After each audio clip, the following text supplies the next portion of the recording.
The first window of World Cup qualifying has come and gone, and despite it not being everything we wanted it to be, we still saw some really good performances from a few players. Some players that we were expecting to have good performances, and others that we really weren't. It kind of came out of nowhere for us. I think you guys have an idea of where I'm going with this, but I have my top 7 players from the first World Cup qualifying window. Why did I pick top 7?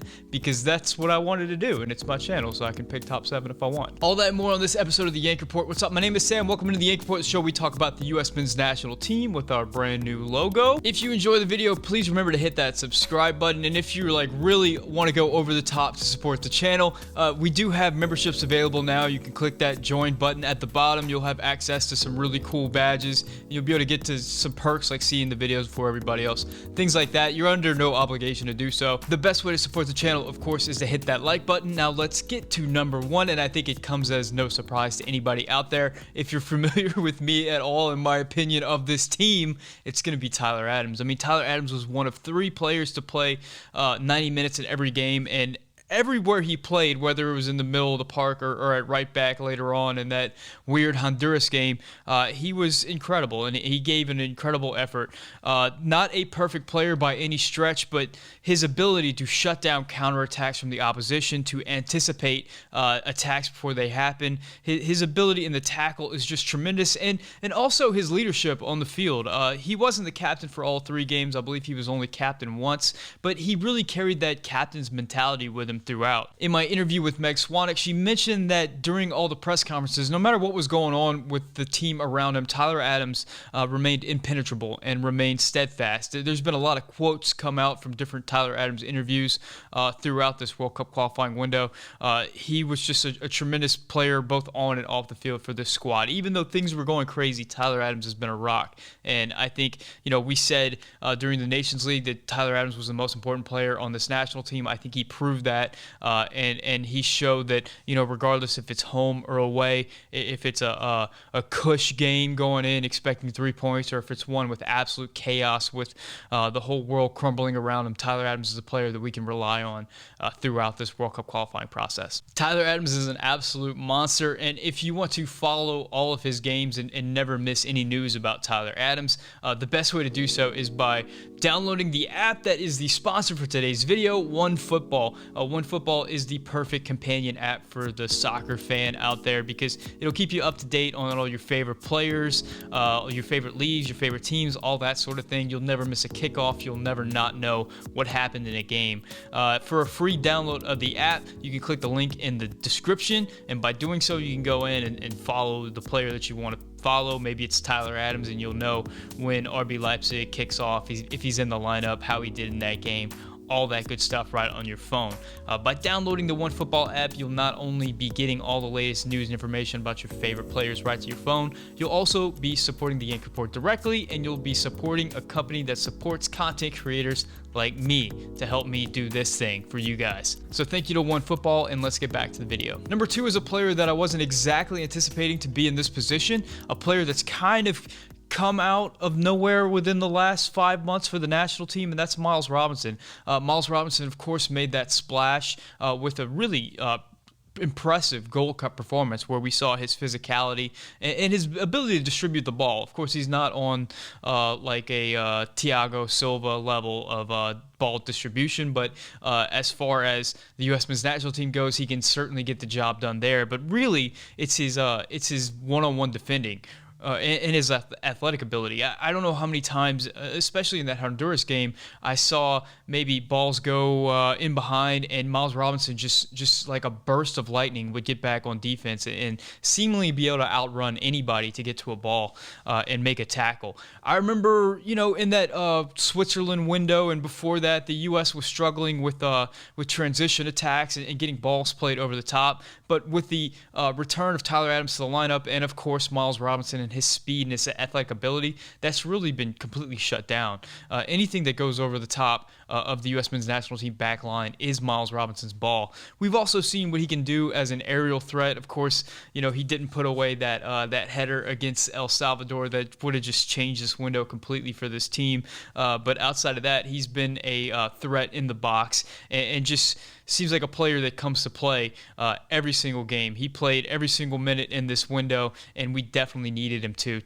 Miles Robinson has stamped himself as one of the top players on this team, and a player whose name is written in Sharpie for the next window and every window that he's available. Number 3 is the golden boy, the kid from Hershey, Pennsylvania, Christian Pulisic. Now, I know what you're thinking. Christian Pulisic didn't score any goals. He looked often frustrated and cumbersome throughout this window, and that's all true. But whenever he is on the ball, he still has that spark. He still shows that he is the best offensive threat on this team. And look, clearly Christian was carrying a lot of weight throughout this qualifying window, and we've got to figure something out to get more out of Christian Pulisic moving forward. And we need to figure out a way for him to take less abuse on the field so that he is healthy and he's upright and he can give all that he can give to this squad. But there's no denying that whenever he is on the ball and he is running at defenders, he is an absolute threat no matter where he is on the field or what's going on. And the U.S.'s ability to score goals on a regular basis is going to come down a lot to the ability for Christian Pulisic to be at his best throughout World Cup qualifying. At number 4, I'm going with a player who only played in one game during World Cup qualifying, but that one game was tremendous. And that's Gio Reyna, the 18-year-old, the American hero. You know, something about Gio Reyna is he just fights every time that he's on the field. I think that you would get the same Gio Reyna whether or not he's playing a CONCACAF away qualifier in El Salvador or Honduras, or if he's playing a pickup game after school in New York City or something like that. He's just one of those players that seems unfazed by the environment, unfazed by the atmosphere, and just wants to fight and get past you and embarrass you, and then after he scores on you, stand over you and let you know that he scores on you. In that first game against El Salvador, the U.S. attack was really struggling to create anything, but almost all the good chances that the U.S. got came off of Gio Reyna. He, of course, had that beautiful ball in on that free kick for Miles Robinson. Later in the game, he beat 2 or 3 players to get to the end line to put in a cross, I believe, for Weston McKennie. There was also that moment late in the game where I think Pifak had an opportunity off of, it was either Roldan or Leggett, but Reyna was heavily involved off of that throw-in as well. So many of the good moments for the U.S. in that game came off of Gio Reyna, and a player making his debut in World Cup qualifying, and only, I believe he still has less than 10 caps for the national team in whole. A player that has only played, I think, 1 full season for Borussia Dortmund. I think this is his 2nd season. He just doesn't have a ton of professional experience to just step onto the field and just own CONCACAF right from the beginning. I mean, I can't say enough about the quality of Gio Reyna. At number 5, I have a player that I was critical of heading into this World Cup qualifying window, and that is Anthony Robinson. Anthony Robinson is a player who's had some good seasons in the Championship and the Premier League, and now he's back in the Championship, but it seemed to never translate to the U.S. men's national team. Whenever he was on the field, he was very turnover prone. He seemed uncomfortable in the passing offense, and we never really got great defensive performances out of him either. But then all of a sudden, we get a new Anthony Robinson that turns up in this World Cup qualifier window, and he was absolutely immense. I was impressed with his performance in the Canada game. I thought that he didn't really set a foot wrong in that particular game, both defensively and offensively. He put in some nice crosses, as honestly he always does, but it wasn't until that Honduras game that we saw this Anthony Robinson that just elevated his game that much further. And really, I think for the first time that I can remember as a U.S. men's national team fan, turned in a performance as a left back that really stamped that position as his own and said, you know what, I'm going to be the left back for at least until somebody comes in and takes it away from me. Incredibly impressive. He, of course, got that opening goal in the game against Honduras, but it wasn't just that. It was his constantly being present on the overlap throughout the game.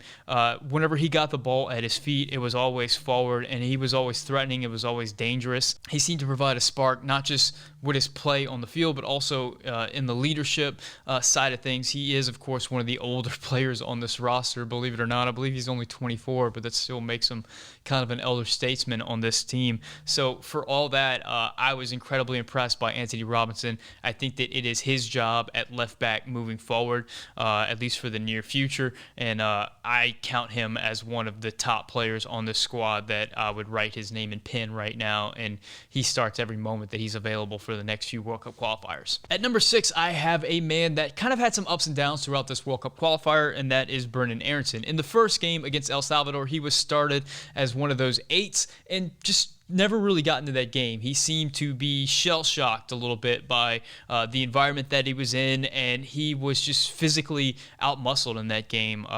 Time after time, he was pushed off the ball, just never really got into a groove, never really got to see that player that we see at Salzburg. The physicality of the game just proved to be a little bit too much for him. But in the Canada game, Brendan Aronson, of course, gets the only goal, and then later on in the Honduras game, he gets another goal. And I think he shows it whenever he's playing in that winger position.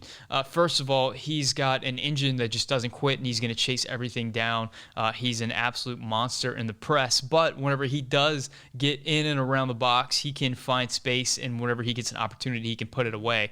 We've seen that a few times now from Brendan Aronson. He is a threat to create goals, and he's a threat to score goals. And for a team that's been struggling to score goals for the last few windows now, having a player that has proven that if you get it to him in the box, he can put it away is something very valuable, especially considering, we came into this window expecting that winger position to be incredibly deep with 5 wingers that we were all pretty comfortable with. And then, Gio Reyna goes down. Christian Pulisic can't play the first game because of COVID. And all of a sudden, we're questioning, the winger depth on the squad. So having someone like Brendan Aronson step up and show that he can pick up right off where somebody like Christian Pulisic or Gio Reyna drops off, a tremendous asset to the squad. At number 7, of course, I'm going to go with the 18-year-old Ricardo Pepi. El Train rolled through Honduras. Despite only getting 1 start in this window, it was what he did with that start that was so impressive.